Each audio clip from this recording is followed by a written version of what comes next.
সালাওয়াত বা দুরুদ শরীফের কথা এলেই মনে যেই অনুভূতি সবচেয়ে প্রবলভাবে জেগে ওঠে তা হলো ভালোবাসা। মানুষ যাকে সবচেয়ে বেশি ভালোবাসে তার জন্য সব কিছু করতে পারে।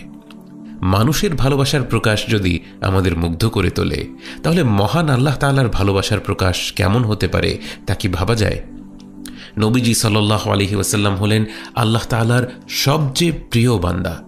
তার প্রতি মহান রব্বুল আলামিনের ভালোবাসা কতটা গভীর তা সৃষ্টির কারো পক্ষেই পুরোপুরি অনুধাবন করা সম্ভব নয়। তবে এই ভালোবাসা এবং রহমতের একটি অসাধারণ বহিঃপ্রকাশ হল সালাওয়াত। আল্লাহ তাআলা সূরা আহজাবে বলেন, ইন্নাল্লাহা ওয়া মালাইকাতাহু ইউসাল্লুনা আলান নবী ইয়া আইয়ুহাল্লাযীনা আমানু সাল্লু আলাইহি ওয়া সাল্লিমু তাসলিমা। আল্লাহ ও তার ফেরেশতাগণ নবীর প্রতি সালাওয়াত প্রেরণ করেন। হে মুমিনগণ, তোমরাও তার প্রতি সালাত ও সালাম পাঠাও।